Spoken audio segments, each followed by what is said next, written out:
Occult Confessions is brought to you commercial-free through the generous support of our patrons. Visit occultconfessions.com and click on Donate to keep the history of the occult on the digital airwaves. August 15th, 1979. 16-year-old James Dallas Egbert III was reported missing from his Michigan State University dorm, leaving behind a suicide note, and after 2 failed suicide attempts, was returned to his family roughly a month later after being discovered by private investigator William Deere, only to succeed in taking his life August 16th of the following year. June 9th, 1982, Irving Bink Pulling decided to take his own life by shooting himself in the chest.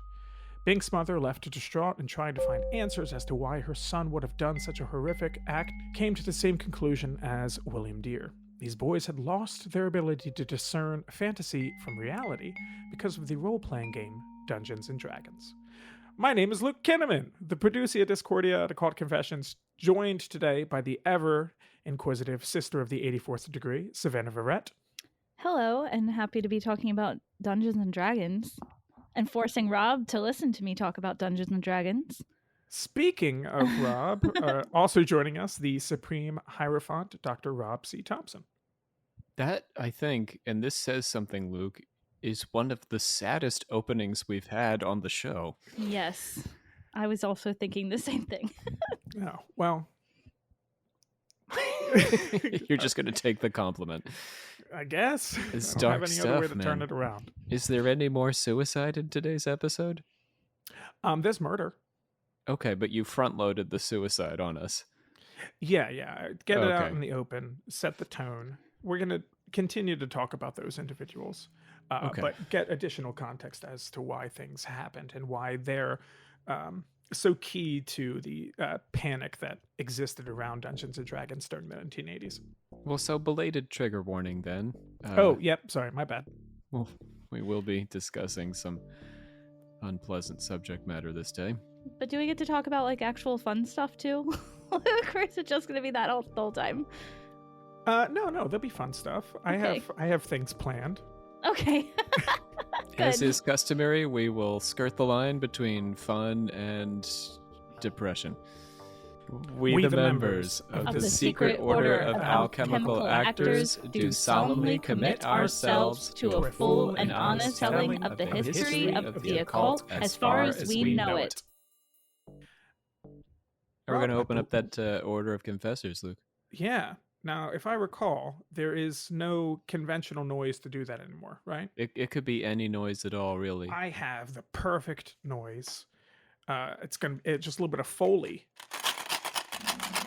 Oh, I love Foley that. and foreshadowing. Oh, no. We want to get back to the business of thanking patrons because, we've been doing a lot of fancy stuff, interviews and non-Rob episodes, which is continuing today, but I wanted to break in a little bit and thank some folks. And we've still got more folks to thank after this list, but just getting caught up. We have Matthew M., Athena F., Bailey M., SH, also known as Shh. Well, if it's just SH, it's probably like just shh. Yeah, Yeah, it's really like quick. You're right. Yeah, it's an abrupt. Stuart MC, Cody C, Ben, and Lindsay, welcome to our family of patrons. Also, we got a pledge bump from Ray D and Kelly H. And again, that's not an exhaustive list. I will get caught up with more patrons next time. Thank you. All right, we'll toss it back to you, Luke. We got to make a sound, though. Oh, I started it, Savannah. You close it. Bop. God damn it, Luke. I wasn't prepared for this. But you Do did your make a foliage sound. again. I did, but I'm not happy with it. So What did you call That's it? the best kind. Did you call it foliage? Foliage. I don't know what you called it. Foley. His Foley. Foley? Yeah. Okay. Yeah. Foley Sorry, I'm is, just I'm ready to reproducing talk about sounds. Dungeons and Dragons. Yeah, that's fair. I won't explain what Foley is. It's not that No, exciting. no, It's I'm exciting sorry. to me. Now the audience Now is I feel interested, bad. though. I Go didn't mean ahead, it like Luke. that. No, The but audience people all want to already know what Foley is. Some don't. I don't. The purpose of Foley additionally act as a way to essentially ADR sound effects in a scene after something has been filmed, or create the illusion of something happening by adding additional sound after the filming and the recording has taken place. Which could involve foliage. It could. Like a common one is like breaking celery and things like that to emulate breaking bones. So it's fun things like that. Or hitting a stack of leather jackets with a baseball bat because it sounds like a very impactful punch. Mm-hmm. Ooh, that is cool. Yeah. Our primary source today is Joseph Laycock's book, Dangerous Games, What the Moral Panic Over Role-Playing Games Says About Play, Religion, and Imagined Worlds.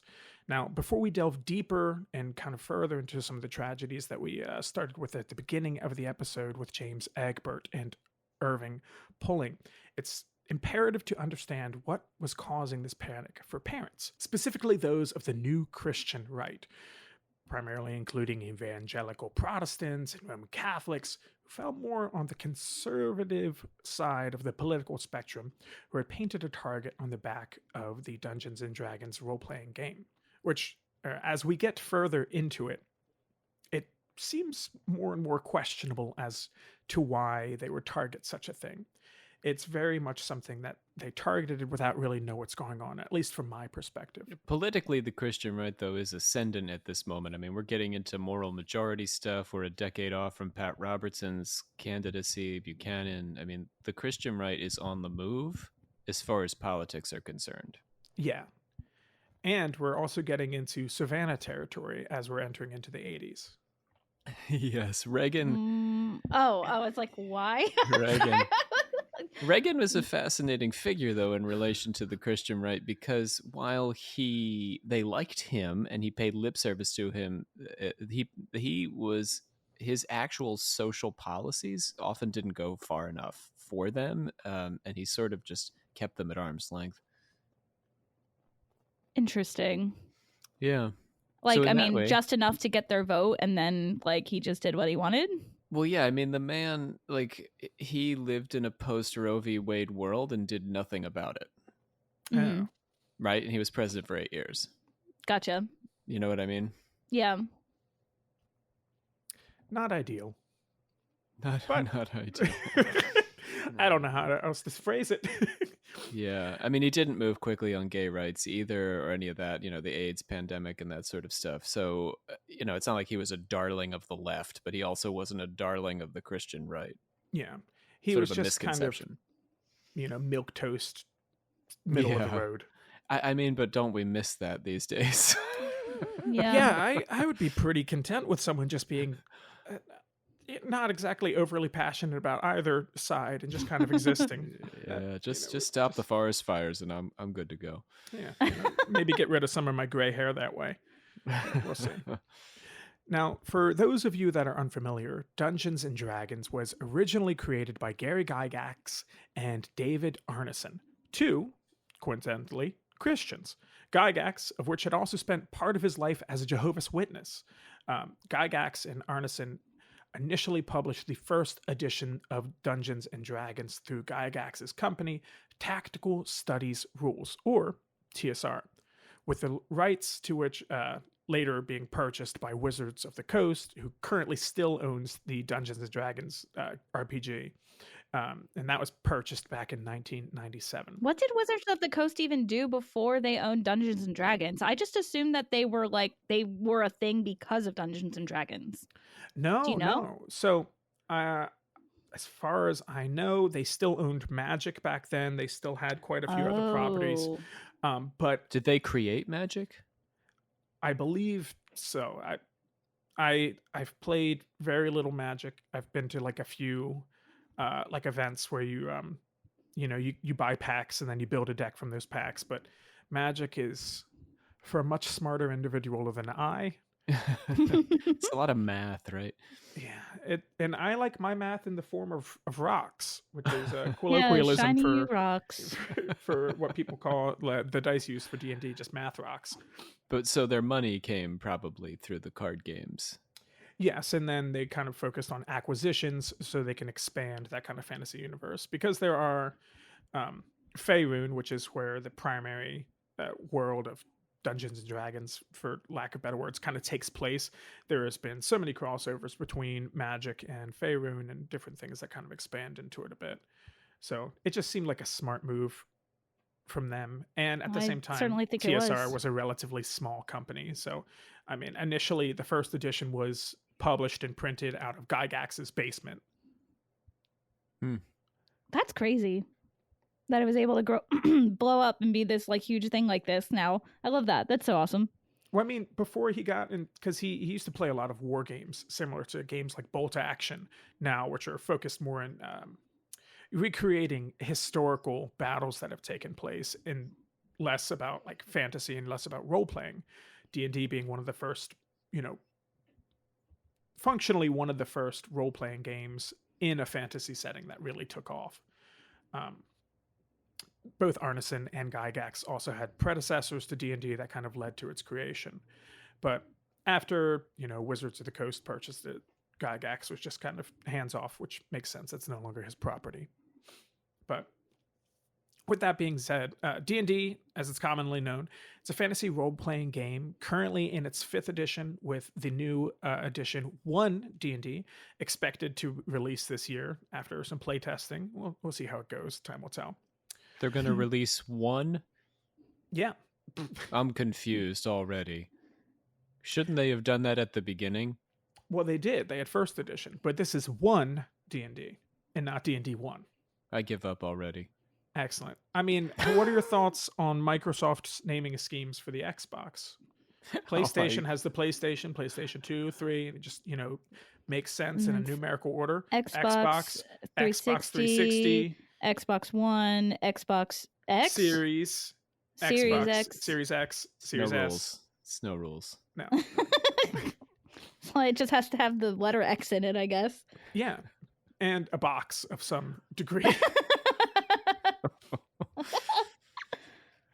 But 1 D&D is expected to release this year, and in order to kind of simplify everything and give anyone who is not familiar with the core mechanics of the game, there's essentially 2 primary roles that exist in the game.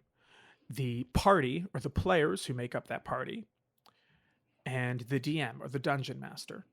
Now, the DM's role is to create a story for the players and essentially guide them through an adventure through narration, the adventure being that of their own creation or one that has been published as a module. So, for example, Savannah and some of the other members of Occult Confessions are currently playing through The Curse of Strahd. The Curse of Strahd, which and is... we are getting our asses handed to us by vampires. Sorry. Love to hear it. Yeah. Well, it is. What do you mean? Which is? It's a module, so like it's like a full blown story that Bree is our DM, and she is like going through the module, and it's telling her what happens when we get to certain places, and then she has to kind of improv off of us how we interact with the surroundings and stuff. So yeah, it's the framework for an adventure in a box. Essentially, it's if you want to get into playing Dungeons and Dragons, you have no. You don't really want to create your own campaign. There are a plethora of different campaigns that exist as these modules that have been published by Wizards of the Coast in order to make, the game more accessible for people. So those are your 2 options. You can start from nothing and like a rule book essentially and build your whole story, or you can take a story that's already written. Those are the 2 main options primarily. Okay. Yeah. So I'm currently running a campaign that is fully fleshed out story that I've just been creating, and it's growing with the players, and the lore is being built as they make their decisions and their actions, and I'm working on the opposite side of the screen, so they don't know what's happening on my end, and I'm making decisions and determining things and calibrating things to be reflective of their actions without an existing story already taking place. But what Gygax did was establish a rule book on how to do this.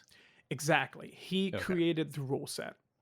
So and that's what you use. Yeah, we use this rule set, and that's how we determine our successes and our failures. And that rule set not only is a key component to the DM, but also a key component to the players. So would you say that hasn't changed over time? It hasn't changed much, that core set of rules? It has. No. It drastically changes. Oh, it's drastically changed. When I first started playing, the about, I don't know, 17 or 18 years ago.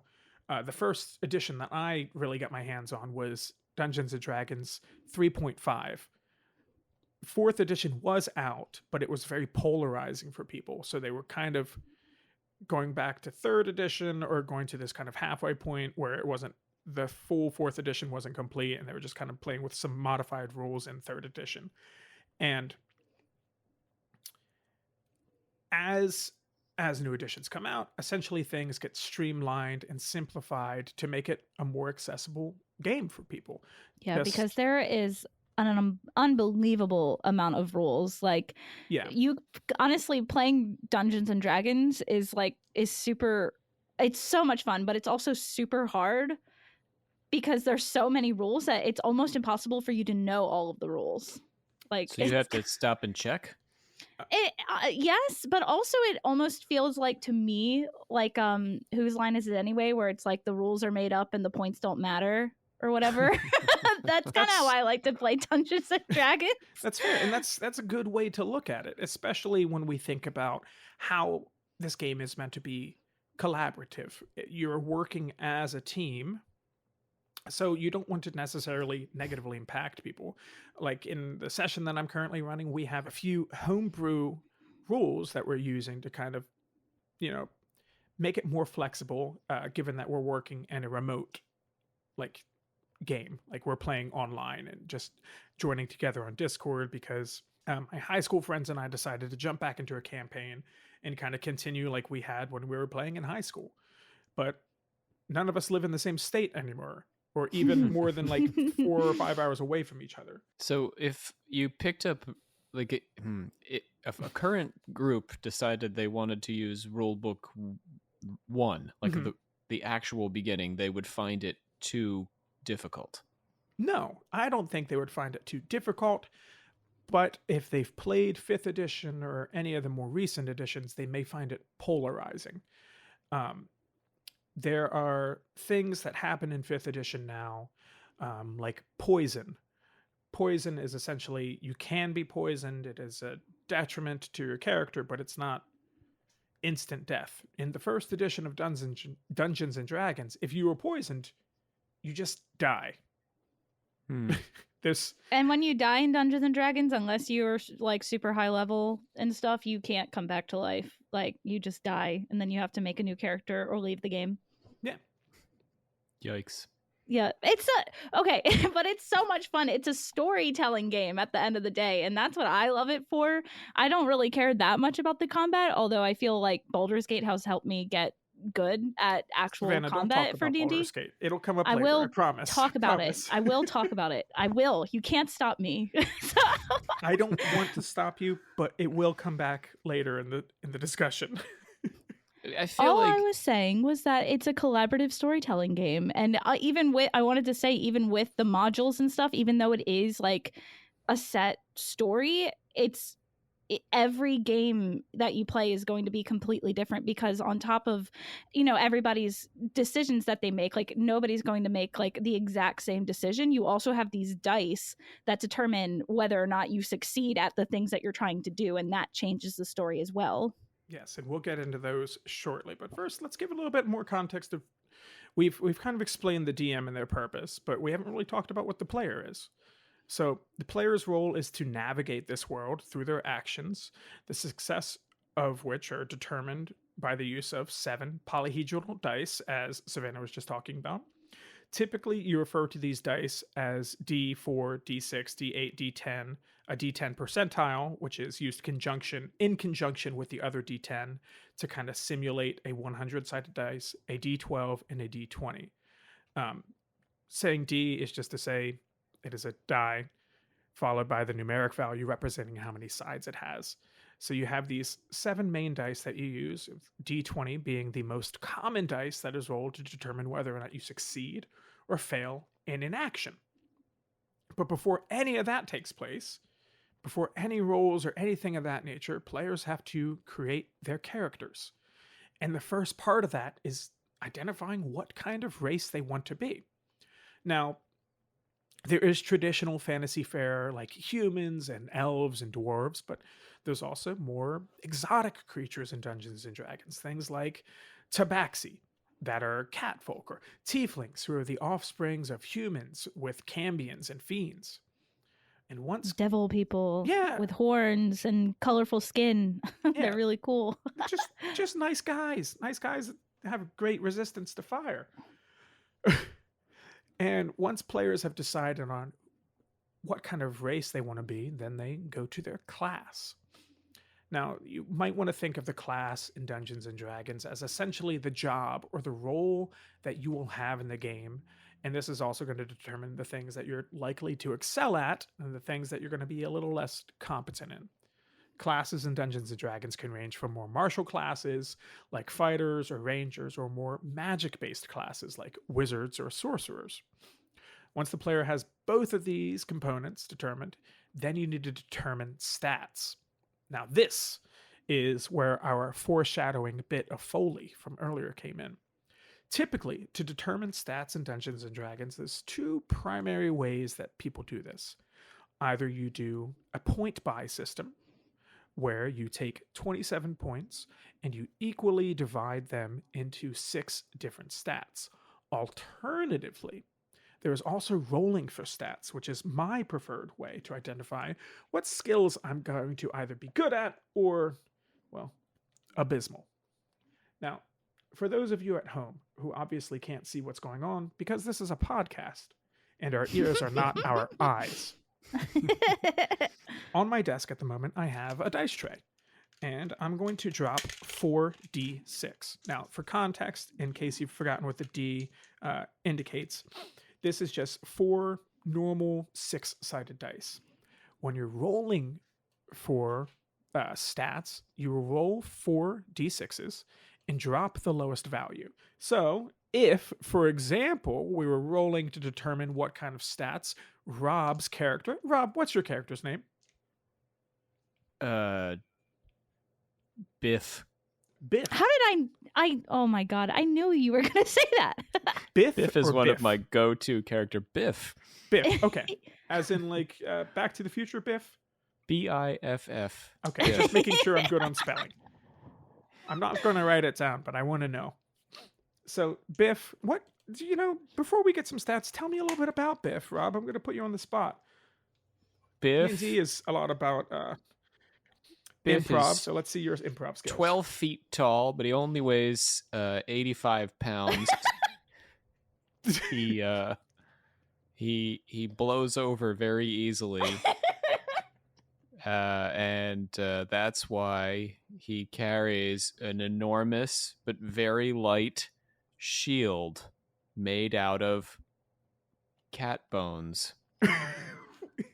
You killed cat people to make a shield out of them? Yeah, he went over to Japan where all those cat people are and Oh, nice.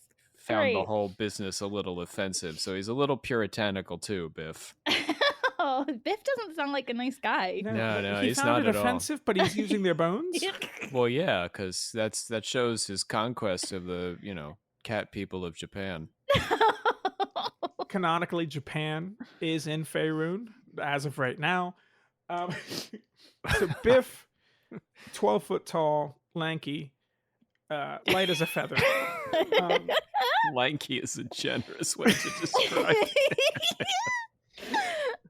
So, what do you think, if you had to choose, let's kind of approximate it based off of what you think Biff would do in his everyday life if Biff was a real person, and then we can try and identify a class for Biff based off of that. So what do you think Biff does? He looks around for pervy Japanese stuff, and he attacks it. Let's... Perfect. All right, based on that little bit of knowledge, let's say... You want me to improv? You're getting I do, straight, and it's the straight deal here. Given that he has this sense of aggression towards the Japanese cat people, how he's willing to branch out into various other things, the pillow people and all that stuff. He'll but go there. aggression toward them regardless, right? The people Yeah, pillow? yeah. The Okay, Yeah, the perfect. pillow ones people? that like to, yeah, you know what I'm The talking sleep about. with the body pillows? Yeah, he's after them too. Okay, so let's call him a barbarian then. I was about to Barbarians say in he Dungeons and rages a lot. Dragons, they excel in hitting things quite hard, And in being acts angry. of rage and being angry. So I'm going Okay. to go ahead and roll these 4 dice, Okay. and the barbarian's primary stat happens to be its strength. So let's say, all right, so we got a 1, a 2, a 2, and a 3. So for point buy, he's real dumb. yeah, you typically drop the lowest value, so we'll drop our 1, and that leaves us with a grand total of 7, which the best possible outcome you could have got here is an 18, which is remarkably great. The worst possible outcome you got would be a 3. So, All right. Could be worse. Yeah. I'm like a D student. Now, you've got this 7 as your points, and you're going to assign this to one of 6 different attributes that you think best matches for Biff, and then we would go through and roll. Typically, you would roll 6 different times, take those 6 values that you calculated, and then assign them to your attribute or your core stats. But we're not going to worry about that for the sake of, boring the poor confessors to death. Yeah, my goodness. But I know that all they want to hear, they just want to hear about more of the antics of Biff. So your key stats. He gets up to some stuff. I'm sure. We're gonna have to talk about him again. I don't think I want to play D&D with Rob anymore. There's this whole thing that happened to him in South Texas. It was a disaster. If anything, I want to play with him more now. But the wind picked up, so it worked out for everybody. He just kited him away. Yeah, it was gonna go badly. Like a tumbleweed. Oh God! Yeah. So your primary attributes that you choose from when you're creating your character are charisma, strength, wisdom, dexterity, intelligence, and constitution. Now, like we were saying, Biff being a barbarian, he's likely going to want to focus on his strength. Depending on the score you give to each stat will determine how good you are at completing tasks associated with it and what bonuses you receive, or what, on the opposite end of the spectrum, if you get like a 7, what values are taken away when you roll to complete task.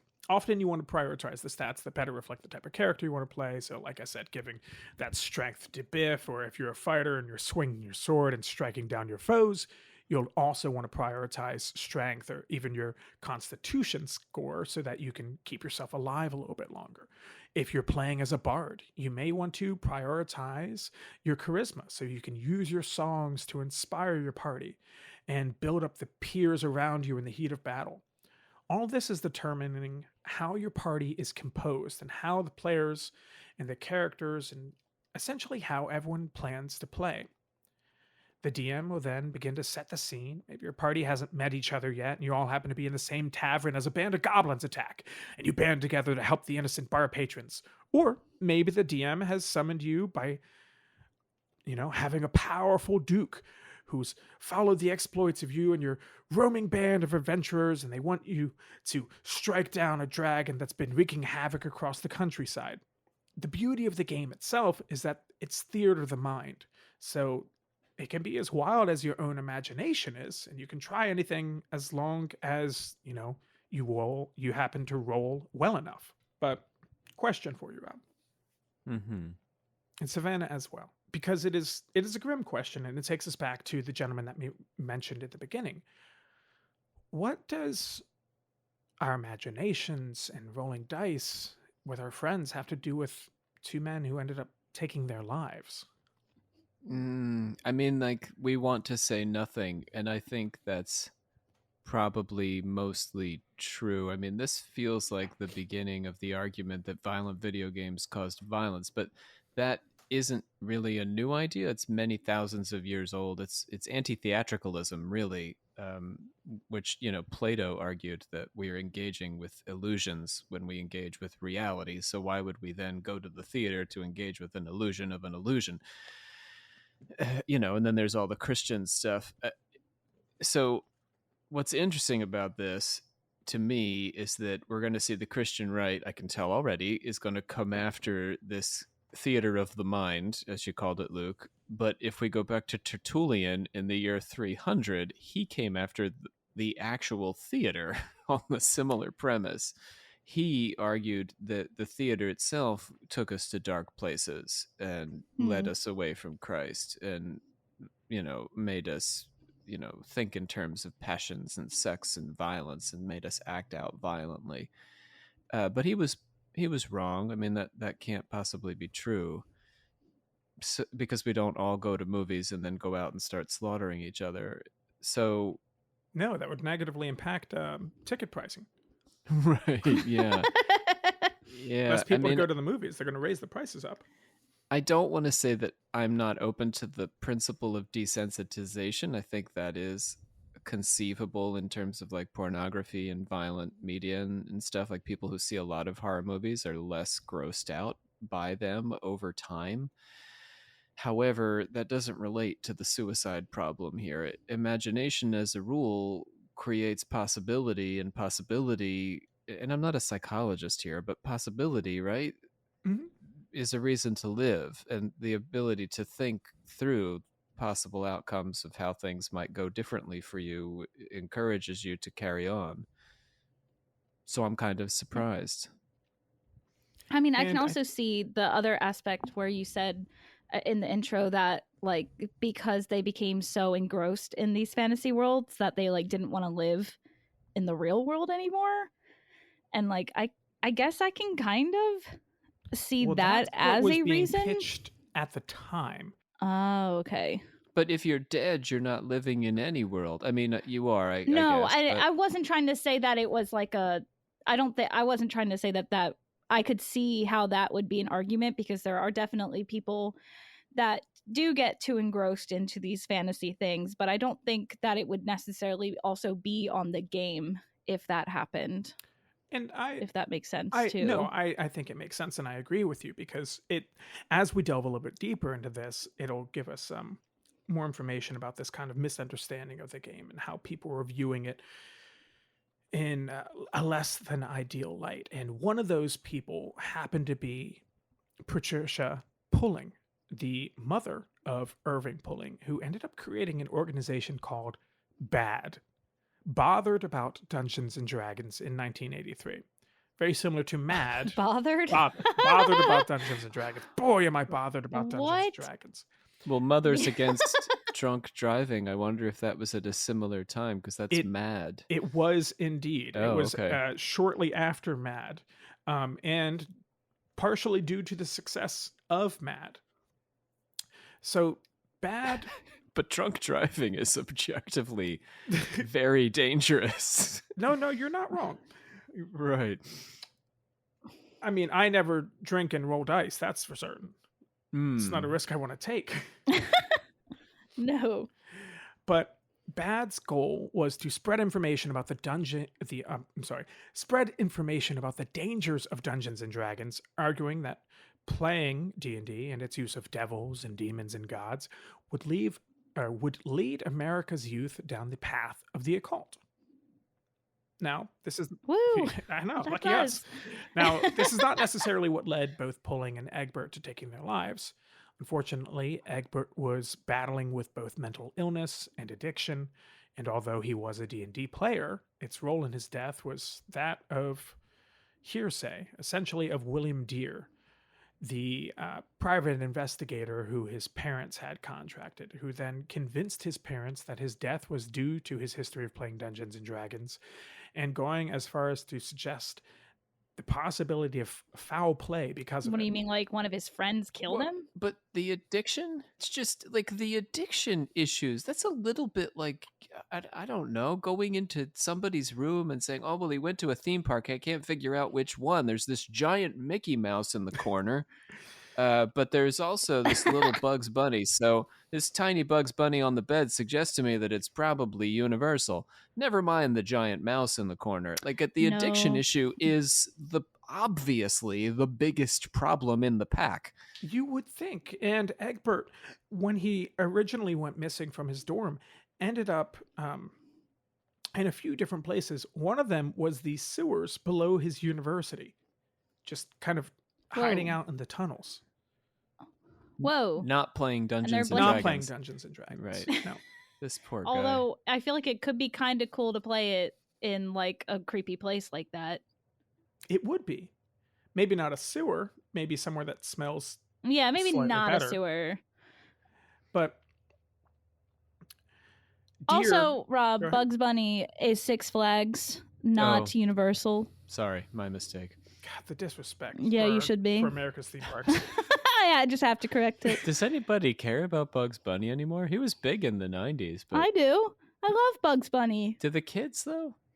No, ask Corinne and Everett. Do they care about Bugs No. Bunny? I mean, no, they don't. Well, I mean, Matilda Brian doesn't care about Bugs so- Bunny. No, I think he's old. I think he's I anyway. don't think any of my students do either. No, I think Bugs may have left the building. Yeah. Yeah. There was Yeah. rabbit season Aw. for one last time. Oh, yeah. But following his work with the parents of Pulling, Deere then used the hype around Egbert's death to write The Dungeon Master, The Disappearance of James Dallas Egbert III, recounting the events of Egbert's death from his own perspective. Not only did Deere end up creating a piece, profiting off of Egbert's tragedy, but another author. Can I Yeah, just pause you real please. fast? Where did the possibility of foul play come in? I don't know. Did you say that? Oh, I did. Oh, but he I just wasn't never. able to find it. Yeah, no, he Interesting. William Deere, and I encourage people to correct me because I love to be corrected. That's why I teach, so that I can continue to learn. But from what I could find while I was researching, is a lot of his work as a PI was speculation. That seems like the opposite of I. Yeah, It's more P and not enough I. he's He was He's just, just private. He's just privating around and doing very little investigating. Yeah. Now, that being said, Deere did have run-ins with Egbert, and is the one who convinced him to go back home to his family. So it wasn't until after he had returned home that he did eventually take his life. So, if anything, Deere wasn't even relevant in the case by the time that Egbert had passed. So If I had to conjure a theory, though, it would Yikes. be that somebody got carried away with the fantasy, and that caused them to kill him and then stage his suicide. I'm just gonna put that out there. that would make sense. And His family? no, The, the fantasy. his a family fantasy. killed him? No, as in like some someone player. one of the other players was too enthralled in the game. Oh. With, Yes. type of the game is no longer a game, it's Oh. real life type of situation. So I understand. another author, Rona Jaffe, wrote Mazes and Monsters, a fictionalized story based on the events of Egbert's life, which led to then a direct-to-TV movie by the same name, starring none other than Occult Confessions' own favorite Hollywood dad, Tom Hanks. Tom Hanks. Young Tom Nice. Hanks, who portrayed Little the Tommy. character Robbie in the movie, which was the character inspired by Egbert. Wow. Oh no, Tom Hanks was in anti-D&D propaganda? Young Tom Hanks. What the hell, Well, Tom? I mean, What the Well, he hell, had some man? addiction issues in a Family Ties episode where he played Mm. Michael J. Fox's uncle. So he was also a basket of problems at that point in his fictional life. that's fair. And now, he's passed it on to his sons. At least one of them. One of them's doing good. yeah. Colin's doing good. Isn't the other one like a Colin little bit of is a doing goofball? okay. Yeah, he's a rapper or something. Well, that's pretty cool. I don't know. I just remember some nonsense. Anyway, that's not important. the Tom Hanks drama is not important. But despite all It the is media, important. It's important. It's just not germane. okay. Despite all of the media that followed Egbert's death, it wasn't until Pulling's organization BAD that D&D as a moral panic began to enter the mainstream. First, starting with lawsuits. Could you just, sorry, real fast, could you imagine with this poor guy where, like, you know, he's struggling with addiction, and D&D has sort of been proven to be like this sort of therapeutic thing where, like, you can play it and kind of work through some of your issues in real life through this role play and stuff. Could you imagine him using this as his outlet to, like, try and get over, like, all of his bad shit? And then, like, after he dies, this asshole and his family are like, no, fuck that game. That game is the reason he died. Like, yeah, I just think that's really interesting. And just disappointing and sad. It is disappointing. But this poor guy, I feel bad for him. It was the weird thing he did. You know, like drugs and stuff. Everybody knows, like, there's drugs everywhere. Oh, people do the drugs. But this was weird, you know? So we always want to grab the thing that sticks out and place the blame on it. That isolates him. Yeah. Mm-hmm. So, despite all the media following Egbert's death, it wasn't until Pulling's mother, Patricia, and BAD that the D&D panic really began to enter the mainstream. First, Patricia started with some lawsuits in regards to her son. She attempted to sue TSR, which, if you recall, was Gygax's company, the original publisher of Dungeons & Dragons, as well as Irving's principal, who was DMing for their campaign and cursed Irving's character, which his mother believed to be an actual curse. By principal, do you mean school principal? School principal was DMing their campaign. That is so cool. Cursed Irving's character. She attempted to sue said principal for cursing her son in a game. But isn't that neat that he was hanging out with the kids? I do think it's cool. I mean, we have a Dungeons and Dragons club at our school. Sweet. You know, doing anything at all. It's just a nice idea that he's hanging out with the kids. It is wholesome. Keeping him off the streets. Yeah. Right. He's going the extra mile. Rolling dice, playing games after hours. Oh. Yeah, and you know what? And D&D games last a minimum of like 4 hours when you play. So I will say, at our middle school where I teach, the best club attendance for the entire school was the D&D club this year. Just nice. Saying. Was that you? Nice. I co-run it, but that's cool. Having a small child makes it tougher to, you know. Yeah. So I'm not there as often as I'd like to be. My attendance, poor. The kids' attendance, superb. Now, although she was trying to claim that Dungeons & Dragons was responsible for her son's death, both of these cases were thrown out of court. BAD then continued to work in conjunction with some conservative Christian outlets. They also appeared on 60 Minutes to warn about the evils of the game. Oh, God, really? Yeah. Well, during the Satanic I just feel like 60 Panic, Minutes was so... They also had a guest I just appearance picture on that being Geraldo. like the height of... So they were just going around... But the major Geraldo, yeah, the Donahue, the major media outlets were on board. They loved the Satanic Panic story. It wasn't about whether it was true or false. I mean, you know, if it bleeds, it leads. The question is it a cool story? And it was engaging, and they all jumped on board in the first part of the 80s. Yeah, my grandma actually, I live with my grandparents at the moment, and I started playing Dungeons and Dragons, and I'll have like my coworkers from my other job come and play at my grandparents' house, and my grandma was like, yeah, your uncle was into that when he was younger, but then I saw on the news that it was evil and about devil worship, so I threw away all of his books. They were not cheap books. Like, no, they were not. And I know my grandparents bought them for him. So, but yeah, so apparently, like, my uncle was like super into it at one point and then fell off of it because my grandma literally was like, you're not allowed to play this, and threw away all of his books. He never recovered. No, she's cool with it now. But she did ask me, she was like, is it like, she came up to me one night and she was like, it's not about like devil worship or anything. And I was like, no, it's not. It's literally just a game where you pretend to be characters and fight evil. Like, it's like, it's so much fun. And what did she say? Whoops. I don't know what she did. Oops. I think she just kind of laughed and was like, yep, I guess I shouldn't have thrown away all those books, but This is the same grandma that went with me to the Star Wars hotel and was literally at like a LARPing hotel with me and was totally cool with that, but then was like, are you sure you should be playing this like dragon game?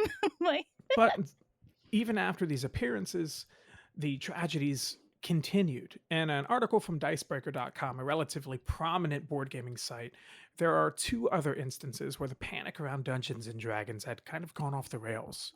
In 1998, Chris Pritchard had conspired to murder both his mother and stepfather in order to receive his inheritance. His stepfather died in the attack, and his mother survived, but despite not being part of the murder, James Upchurch III and Gerald Henderson, who played D&D with Pritchard, were both convicted of aiding and abetting the murder. what? Did they? No.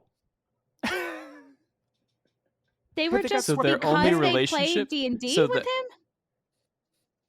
Mm-hmm. And that was their only tie to him? That was their tie to him. They were friends, and they played D&D together. That was it. Yeah. Otherwise, they had no idea he was planning to murder anybody. Yeah. Well, Holy how shit. about this one? In None of the 1984, alchemical actors should murder anybody then. I do not want to go to jail for that. Yeah, we got to. Oof, there's a lot of them too. Yeah. That's why I mainly do remote stuff. It keeps me safe. You would think. Yeah. In 1984, Mary Towie had been murdered by Ron Adcox and Darren Molitor. When composing his defense, Molitor tried to include Dungeons and Dragons, saying that he had learned to play mind games that he wanted to use on Mary, and even stated that D&D had helped him desensitize from violence and lured him away from God. But that luring away from God is really what kicked the entire panic off. So, when Gygax and Arneson created Dungeons and Dragons, they included a variety of different monsters and beings within their game. But the three main groups that seem to ruffle feathers are the demons, the devils, and the gods. Demons, who are chaotic entities who only seek to destroy and cause harm.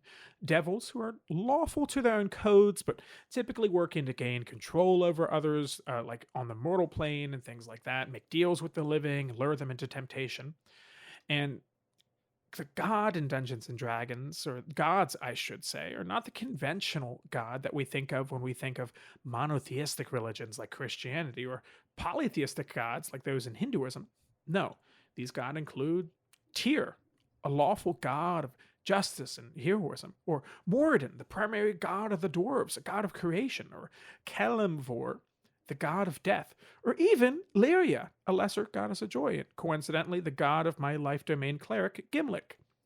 But in the eyes of organizations like BAD, the demons and the devils in Dungeons and Dragons are a way to lure players down a path of satanic corruption, while the gods in the game are to distract you from traditional Christian values. To the outside world, playing Dungeons and Dragons was a dangerous game, and those who were playing it had essentially given up on their own beliefs to inherit the beliefs of the game, much like members of a cult following the beliefs of their leader. However, and likely this comes as no surprise when we remind ourselves that Gygax and Arneson were, both Christian, they did not have a cult in mind when they were working on creating Dungeons and Dragons. So alluring, America's youth away from God was not exactly their intention. According to a 2007 post from Dragon's Foot Forum, from Gygax himself, he had stated that, "I didn't use anything from the Bible, as I consider that to be quite beyond the pale." Gygax was even a guest speaking during the Christianity and Gaming panel at Gen Con in 2007, the largest gaming convention in the US, to discuss how to deal with the misconceptions about the dangers of RPGs in general and D&D in particular. To further Gygax's point, in an interview with the Canadian Broadcasting Company, our primary source author, Joseph Laycock, reflected on some of Gygax's actions in the creation of the game. When Gary Gygax created the cleric class, he did not want to have his clerics worship the God of the Bible, because he didn't want to mix his religion with the game, because he respected it too much. He also made a class called the Paladin, a kind of holy warrior. So when the fearmongers looked at Dungeons and Dragons, they would say, "This isn't actually a game at all. This is a kind of religion. It is an occult, evil religion that is sort of masquerading as a game in order to lure in children. Now, for context, a cleric in Dungeons and Dragons is a playable class that is an individual who had been chosen to represent their deity and has been granted the ability to cast spells and fight in the name of their god. In fact, as you continue to play as a cleric and level up the character, you gain the ability to impose divine intervention. At level 10, a cleric can reach out to their god in their time of need and make a request of them. For this to work, the player will need to roll a percentile dice. This is 2 d10s, one of which is numbered 1 through 10, while the other is numbered with each of its 10s, with each space on the die being 10s places. So you'll have 10, 20, 30, up until you get to 100, which is just denoted by 2 zeros. If you manage to roll either equal or lower than your cleric level, then your god will assist you. If not, your god just, continues to go about their day and you're crushed and the rest of your party all die to the Tarrasque that you are fighting or were grossly unprepared for. But Rob, our dear friend Biff, he's had a change of heart. He wants to turn the other cheek. He's become a cleric. He's a cleric of Tyr. He's fighting just for pure justice and to eradicate all the body pillows from the planet. That's my man. It's a holy mission right there. You got to do it. You're goddamn right. And in the process of doing that, Biff is met with an immovable force. So, Rob, I'm going to roll 2 d10s, similar to how I was just describing, and I'm going to tell you on whether Biff's plea to his god, Tyr, is going to be successful. But first, Rob, this is Biff's chance to destroy all the body pillows. What is Biff asking of his god?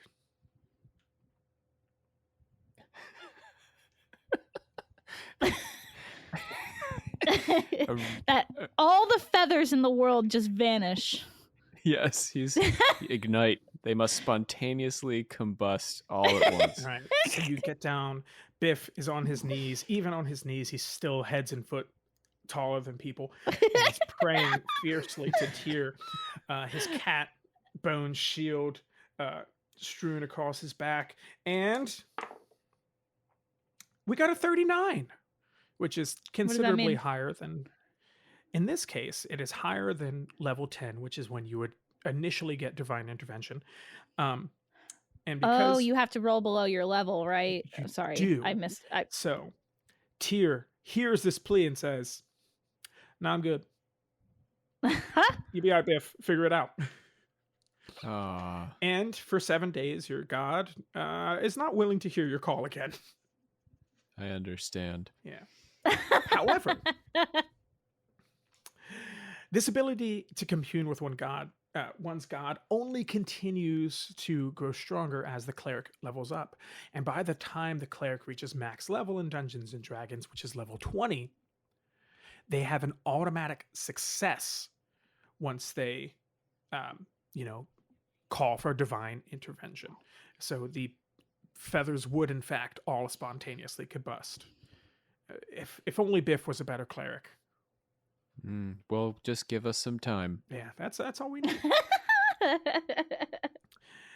And on the opposite end of the cleric primarily focusing on its ability to cast spells in the name of its god, we also had the paladin that Gygax and Arneson created, who's this holy avenger, essentially upholding an oath to represent their god and act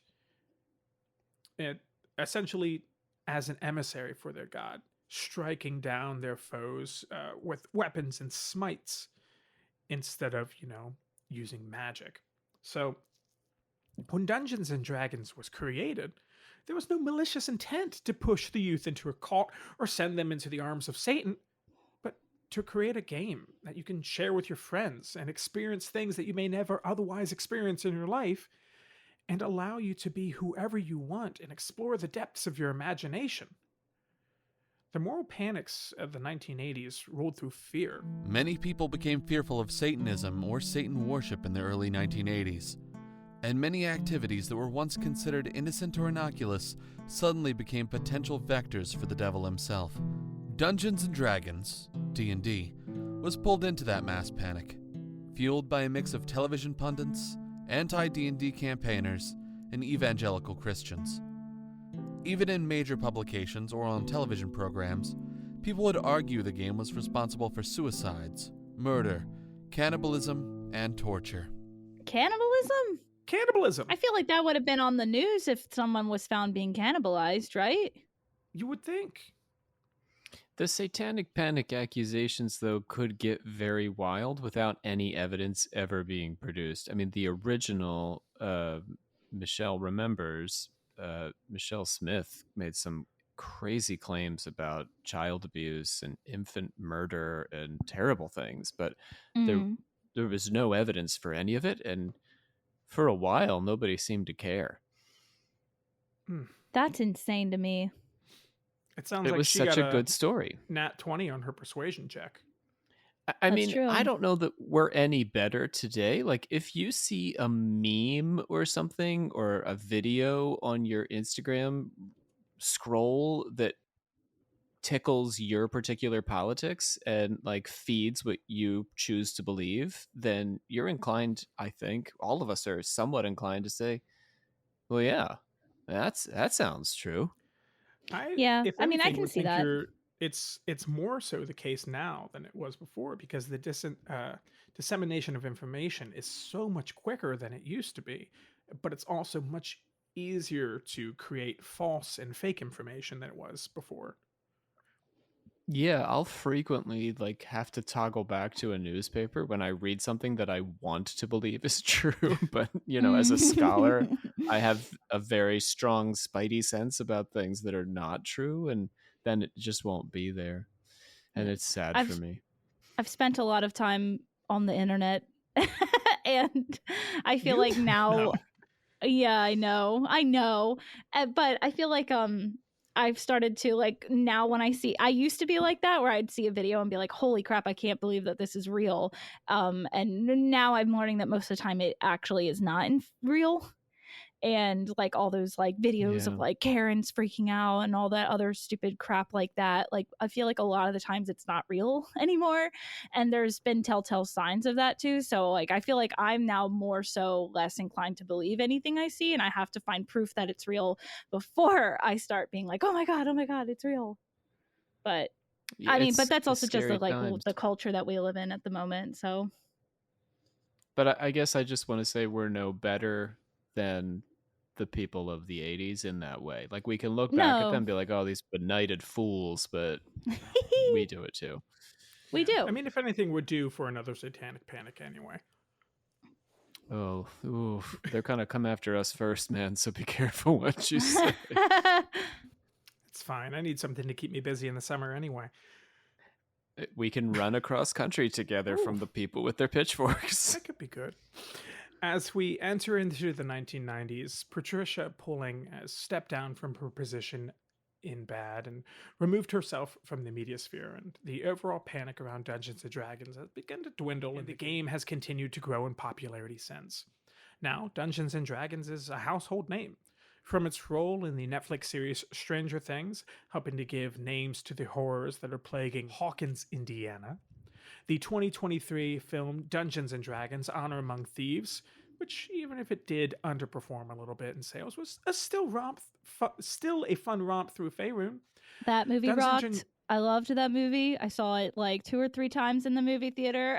I love that movie. I liked it a lot. Dungeons & Dragons is even filling our ears through various actual play podcasts like Critical Role or Not Another D&D podcast. I love Critical Role also so much. And Dimension 20. I haven't watched as much Dimension 20 as I have Critical Role. I'm sitting in my room right now. Honestly, if I were to die right now, someone might assume that Dungeons & Dragons and Critical Role killed me with all the stuff that I have in my room based off of it.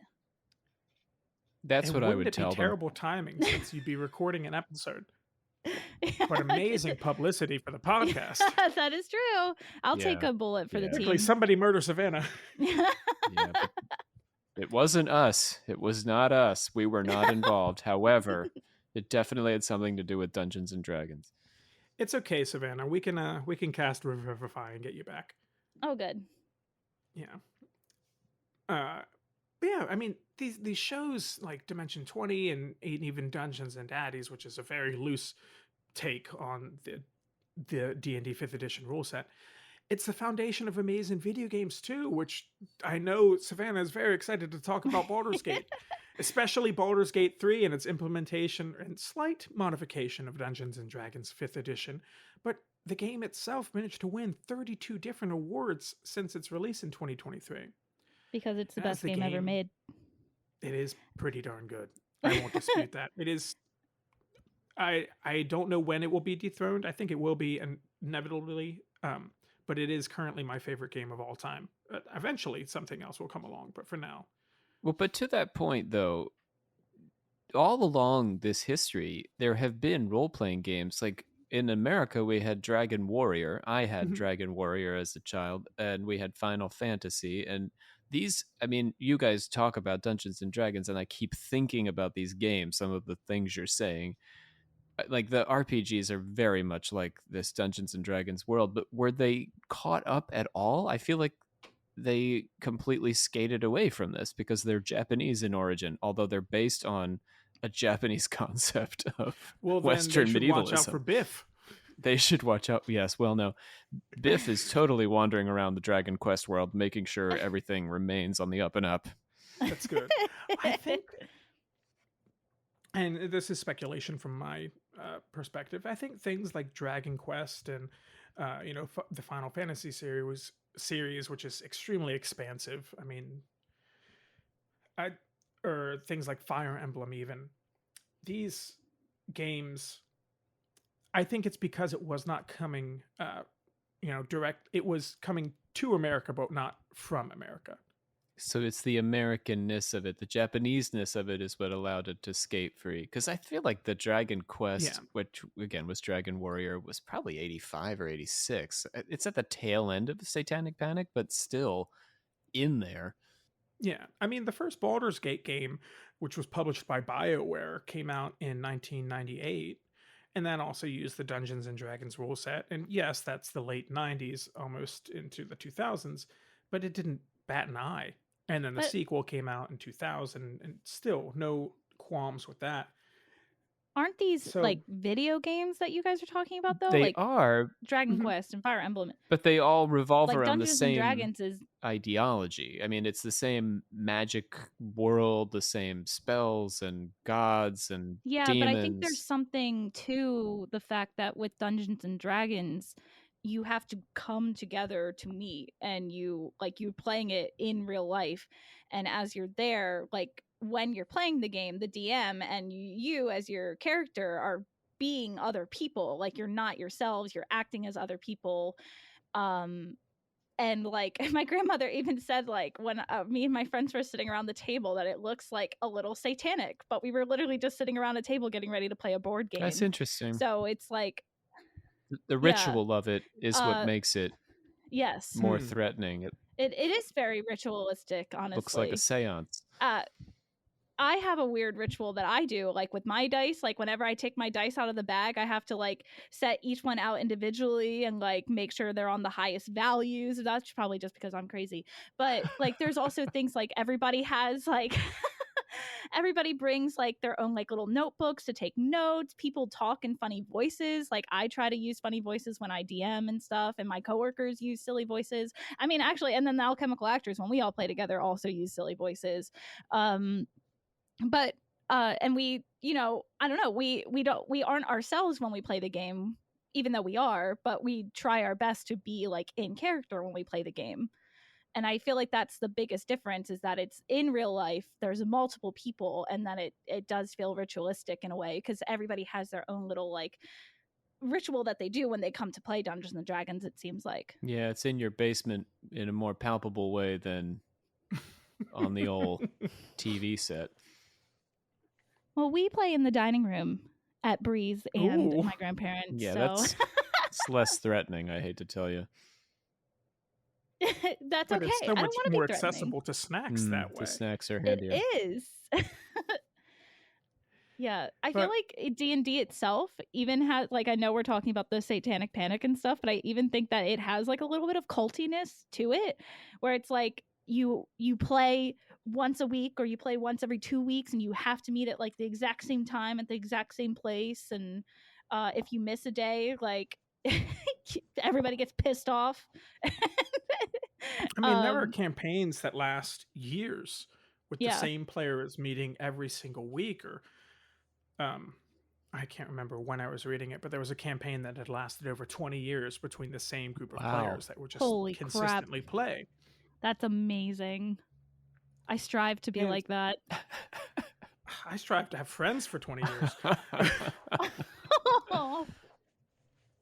But it you're not wrong. There are what an outside perspective might look at as like culty components in the nuances and the different parts of the game that people really enjoy, like the getting together, the camaraderie, the little tiny rituals, like the fact that people are moving miniatures if you're using minis when you play, and Yes, people are and then pretending to be things that they're not. I bought like a little wooden jail to put our dice in if they roll bad and stuff.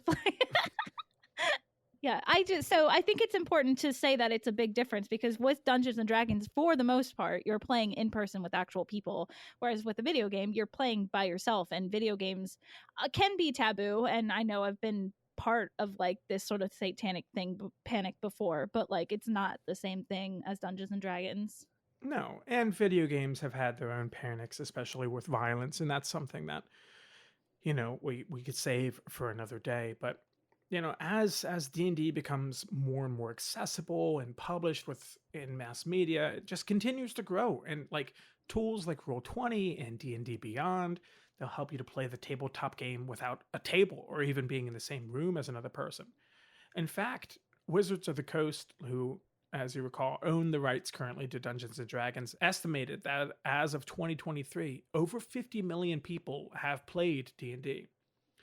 And like I said before, I've been playing for 17 years, and I don't think I'm in a cult. I don't think I'm being consumed by the devil or have the urge to kill or harm others. Instead, I just feel joy and happiness. And it's a role playing game that's just given so many people the ability to be themselves in a way that they've never been When you before. say cult, I mean, what's interesting about the application of the word here is that there is no leader. I mean, was there ever any focus on Gygax or anyone as the leader of the cult?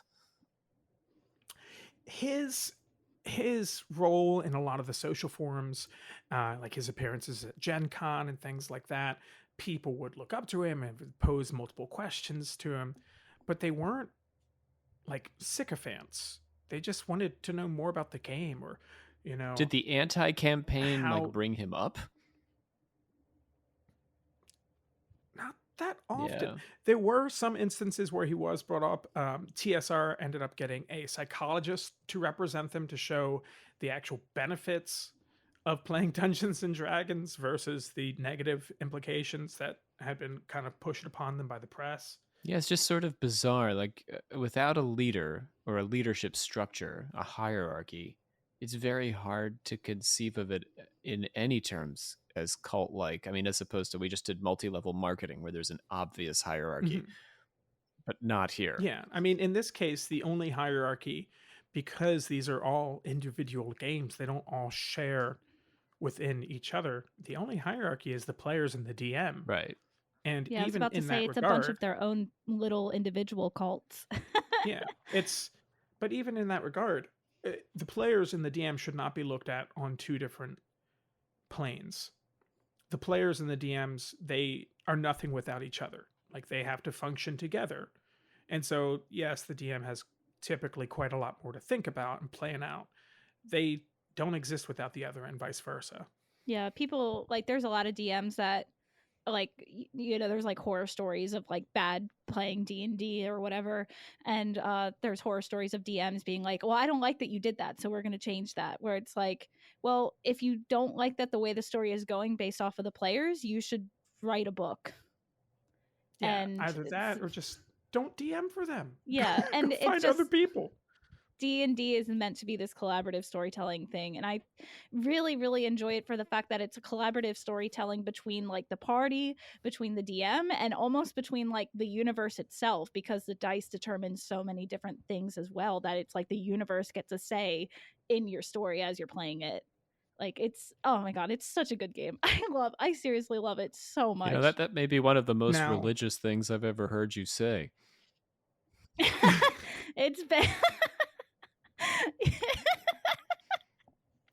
I don't know. As we begin to kind of like wrap this up, Savannah, I think we would be remiss if we didn't have Rob roll a d20. For what? What's he doing? Well, obviously it's not what Rob's doing. But It's what Biff Biff is is doing. doing. Oh yeah, He's a what busy is guy. Biff doing? Let's think for a moment. Let's really riff on Biff. Biff, after being dismissed from his god, Yeah. He's got to find some other avenue. Maybe he gives up. at least until his god is willing to. He listen gives to him up again. on the body pillows And- because he sees there's no way forward there. All right. And as he's making that decision, and Biff he's walking down like a back alleyway, and you know, the skittering sounds of cats all around him. I want Biff to just make a perception check. So your perception is just your ability to see things that are going on, and you perform that by rolling a d20 and then adding a modifier that's reflected of your intelligence. But Biff, you know, Biff is Biff. But we didn't roll for intelligence, so I'm just going to pretend that Biff has a flat 10, so he has no modifier on it. And you know, Rob, if Biff perceives, then I'm going to give you one last little bit of the story. And if not, we're going to leave all of the confessors in the dark. They'll have to imagine what happens to Biff. Would you like What to know did what I you rolled? roll? On the d20, you rolled an 18. So I did perceive then. Ooh. You did, Whoa, because he perceived. he perceived. And what is it that you perceive? Uh, You perceive on the ground, just tucked under a trash can in this dark alley, is a tiny piece of paper that says, "Thank you for listening to this episode of Occult Confessions." Oh, Biff really got let down there. Don't worry, so did everyone else. I hereby adjourn and declare closed this meeting of the Secret Order of Alchemical Actors until such a time as we get together and do it again. Luke, who was joining us today?